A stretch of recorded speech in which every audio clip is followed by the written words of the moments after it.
Hey guys, my name is Hugh. I'm here out of Shanghai, originally from Los Angeles, and I wanted to talk about my experience, what it's like to be a black American here in Shanghai, China. I would first have to say it is incredible and it's very different. Now, why do I say different? Is because on this side of the world, after living here for about 2.5 years, I've come to a different realization of how my life was when I was in the United States and how I'm living my life here in Shanghai, China, and people see things differently. So I'm having a great time. I'm loving my experiences, yet it is challenging like any other place. I do have a different amount of encounters per se. I would not say racism is one of the encounters I would regularly encounter. If anything, it's more of an ignorance. Now, why is that a bigger thing of ignorance?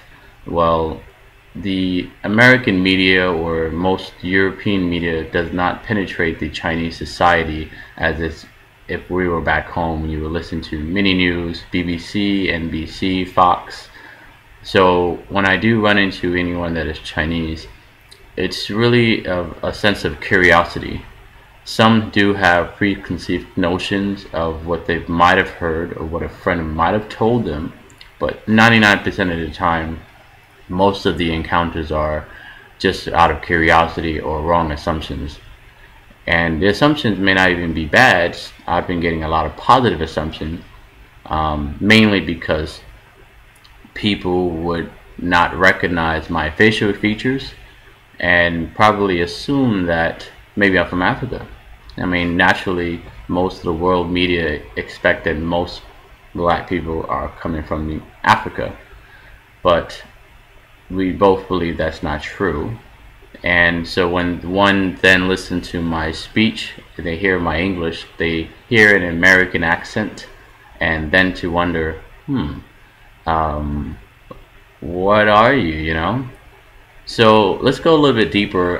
My family is originally from the Caribbean islands, Trinidad and Tobago. And if you don't know what that is, if you know Venezuela in South America, it's 15 miles east of Venezuela. And it's one of the richest countries in the Caribbean islands. And it's 2 islands, 1 government, Trinidad and Tobago. So I was born on the East Coast in New York and spent most of my life there. I've been to about 30 states, and so I've traveled a bit around amongst the country and found my way to China and realized that China is just different based on what the land has to offer. So when we hear the news about the United States, it's not as shocking or dramatic as it is as we will be living there. For example, any encounters of people that would ask about what I do, the automatic assumption would be, are you an English teacher?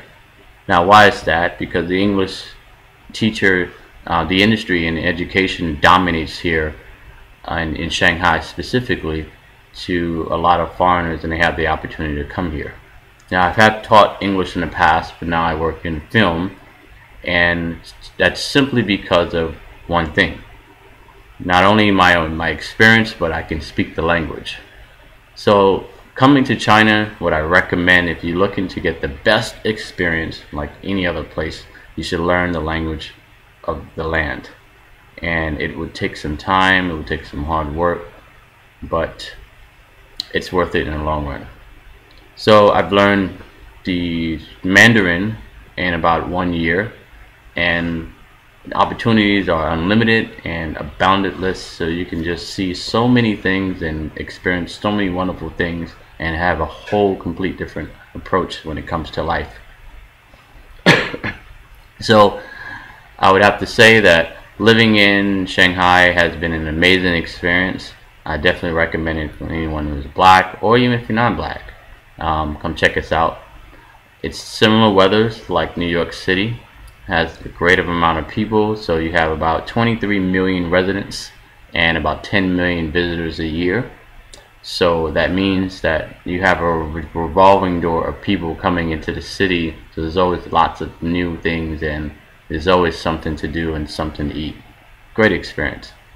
So come check us out. If you have any questions, you can feel free to email me. My email address is hujohn followed by 20 at gmail.com. Or just put some notes in the comments, and don't forget to subscribe. Thanks a lot for listening.